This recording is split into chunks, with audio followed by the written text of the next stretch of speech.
It was 2021. I was coming back from a delivery run through Arkansas, heading to stop by my sister's place before driving home. She had my little niece with her, and I hadn't seen either of them in a while, so I figured I'd swing by, stay for maybe an hour, and then get back on the road. It was pouring. Not light rain, I mean the kind of rain where your wipers are going full speed and you're still leaning forward a little, trying to see. It had been like that for almost 2 hours straight. The highway was empty, too, which in Arkansas on a night like that isn't unusual. People stay in when it gets like that. I had the road to myself, and I was just focused on getting to my sister's, which was about 40 minutes out. That's when I saw the car. It was pulled over on the shoulder, slightly angled, like it had drifted to a stop rather than parked deliberately. Looked like it had been in some kind of minor accident. Nothing major, just that slightly wrong angle that tells you something happened. I'd seen that kind of thing before on long runs. It's not unusual. I slowed down anyway, just to see if anyone needed help. A man came around from the other side of the car and waved at me. I know how that sounds. Stranger on a dark road in the pouring rain waving you down. But honestly, in that moment, it didn't read that way.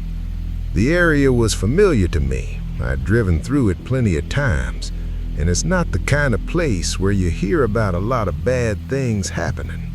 So I pulled over. He came up to my window, and I got a good look at him. Middle-aged, glasses, the kind of guy who looked like he'd taught chemistry somewhere. Nothing threatening about him at all. He told me he was driving back from Bentonville, and his car had just quit on him. Didn't know what was wrong with it. Wasn't mechanical at all. Didn't have anyone he could call out this way. Then he said he was just gonna wait it out through the night. That struck me as odd. It was coming down hard, it was late, and he was just gonna sit there on the shoulder of an empty highway until morning. I don't know, something about that didn't add up, but I didn't dwell on it. I told him I could take a look at the car if he wanted. He seemed fine with that, grateful even. I grabbed my flashlight and we walked over. That's when I noticed there was someone in the front passenger seat. A woman reclined back, completely still. I almost missed her at first in the dark and the rain.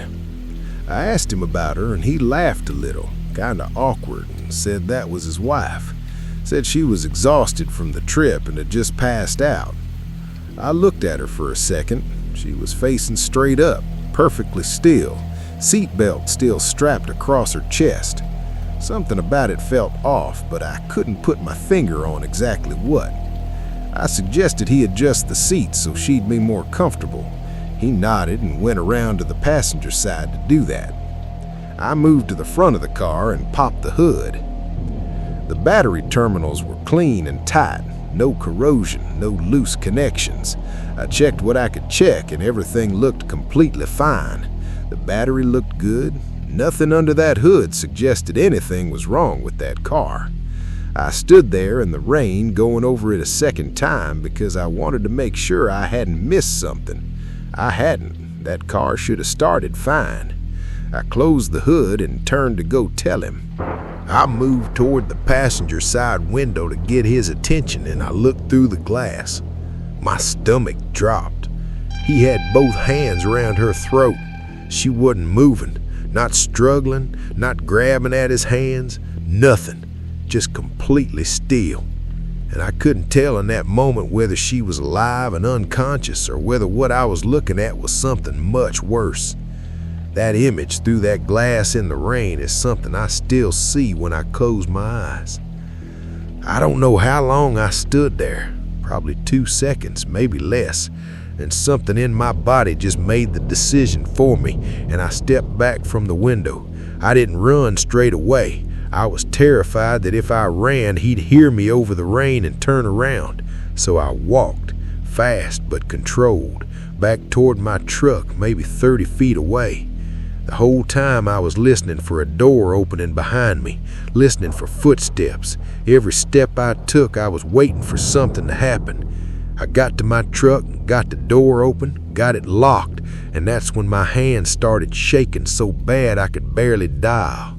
I told the operator exactly what I'd seen, exactly where I was, and that I had left the scene. I couldn't stay there. I know how that sounds. I was alone on an empty road in the dark with a man who I had just watched with his hands around a woman's neck, and I had no idea what else he had in that car. I ran. That was my first instinct, and I followed it. The police followed up with me a few days later. The woman didn't make it. They found her body at the scene.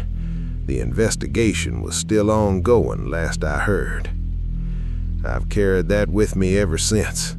I know logically that there wasn't much I could do alone out there. I know calling 911 was the right move, but logic doesn't really help much at 2 a.m. when you're lying there thinking about her just sitting in that seat, perfectly still, seatbelt still on, thinking about whether she was already gone when I was standing right there next to that car, thinking about what I might have done differently. I don't have a good answer for that. I don't think I ever will.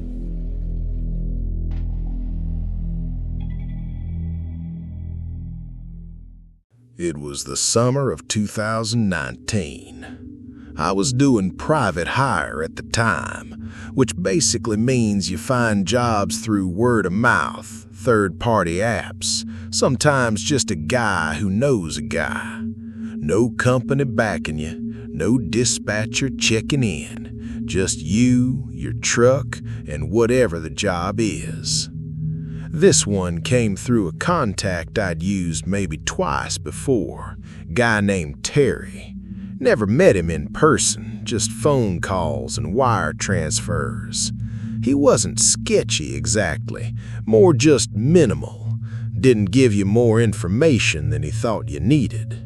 The pay was good though, and at that point, good pay was the thing that moved the needle for me. The job was simple on paper. Pick up a load of construction equipment from a depot outside Memphis, drive it down to a warehouse in rural Mississippi, about 4 hours give or take, deliver, get signed off, drive back. Terry said the client wanted it done on a Thursday, daytime, which was fine by me. Daytime runs are easier. I picked up the load without any issues, strapped everything down, checked my paperwork, plugged the delivery address into my GPS, and pulled out around 9 a.m. It was hot already, one of those southern summer mornings where the heat is just sitting there waiting for you before you even get out of bed. The first 2 hours were straightforward. I was on the interstate, light traffic, nothing worth mentioning. I stopped at a McDonald's around the halfway point, ate in the cab, checked my phone. Terry hadn't messaged. Everything was normal. Then I got off the interstate. The GPS took me onto a state highway, which was fine.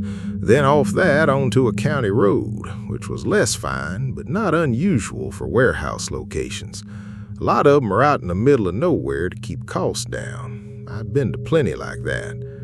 But then it took me off the county road onto something that was barely a road at all.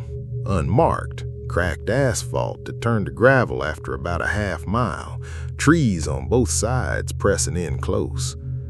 That's when I got the first feeling.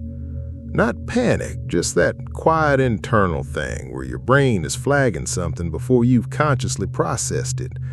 I slowed down a little, checked the GPS. It still showed me en route, about 6 minutes from the destination. I called Terry. It rang 4 times and went to voicemail.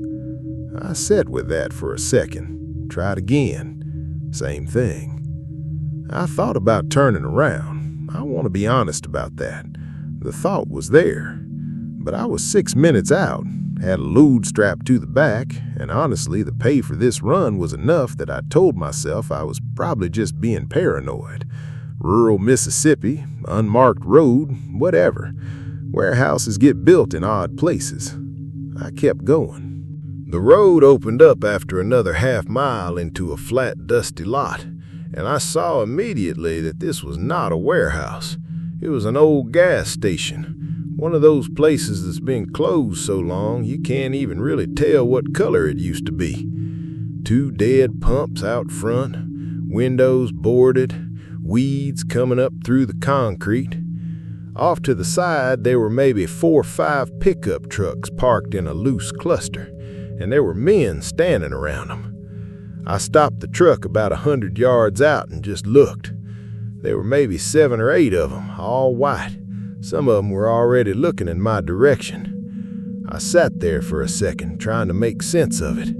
Old gas station, no warehouse, bunch of trucks parked up.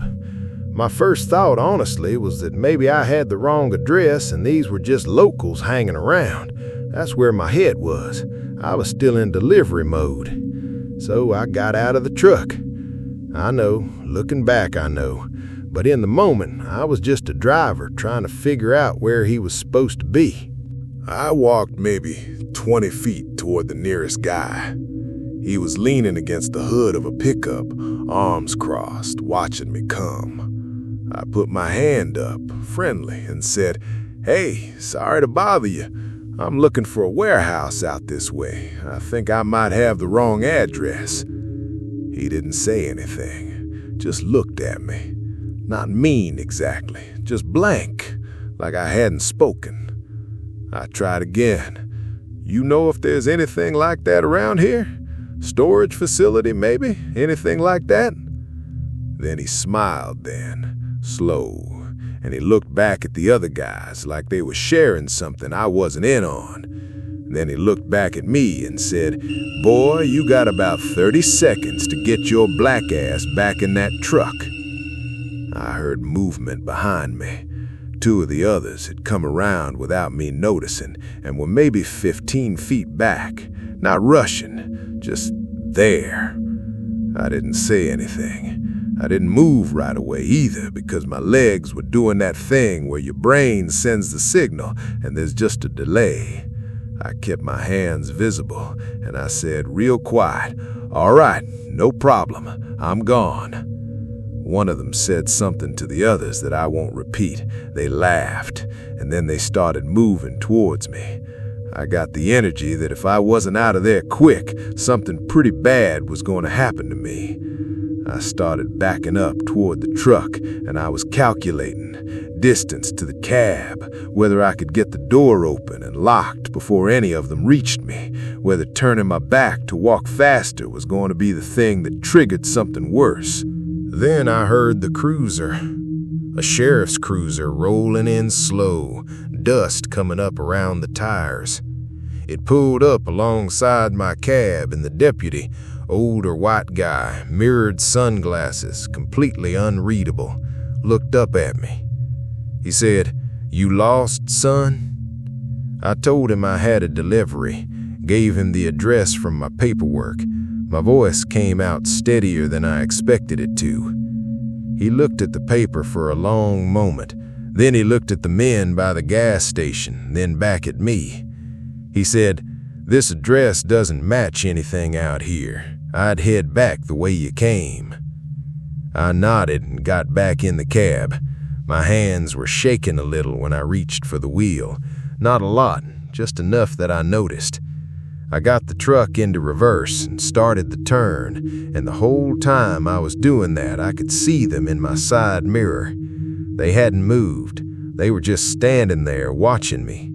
Nobody said anything. Nobody had to. It took me maybe 2 minutes to get the truck fully turned around in that lot, and those were probably the longest 2 minutes of my life. Every time I had to stop and re-angle, I was looking in that mirror. They stayed where they were, but they were watching every single movement I made. The deputy just sat in his cruiser the whole time, engine running, not getting out. I finally got straight and pulled back down that gravel road. I watched the lot disappear in my mirror. The deputy followed me out to the county road, then turned off without a word and was gone. My hands didn't stop shaking until I hit the interstate, I called Terry 6 more times on the drive back, never got an answer. The number was disconnected by the next morning. Whatever that job actually was, I was never meant to know. I've thought about that deputy a lot since then, whether he was just doing his job or whether he was part of whatever that was and decided at the last minute it was going too far. I don't know. I'm not sure I want to know. I just know that if that cruiser had shown up 5 minutes later, or not at all, I'm not sure I'd be telling this story.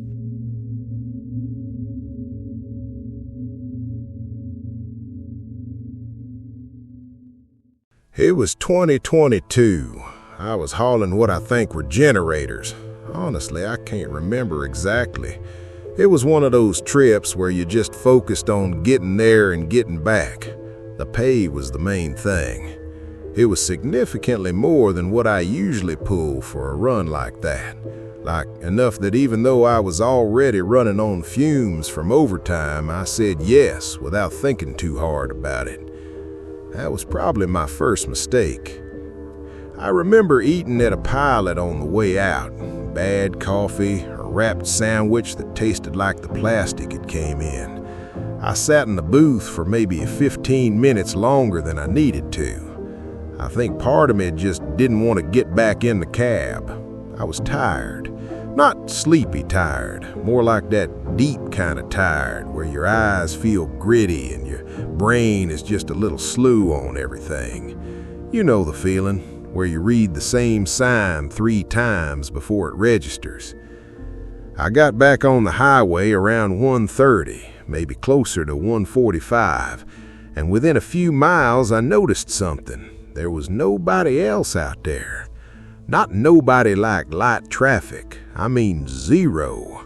No headlights ahead, nothing in my mirrors, no trucks going the opposite direction, just the highway and the dark on both sides pressing in. No moon that night either. I had my high beams on and they barely felt like enough. Now it wasn't really that strange to be the only vehicle on the road at that hour. I'd done overnight runs before. You see the occasional car, a few other trucks, maybe a state trooper parked on a bridge somewhere. But sometimes you just get a dead stretch. That night felt like one long dead stretch. And after a while, it just gets a little uncomfortable, like you're somewhere you're not supposed to be. I reached for the radio. I remember this specifically because of what happened right after, and that's when I saw it.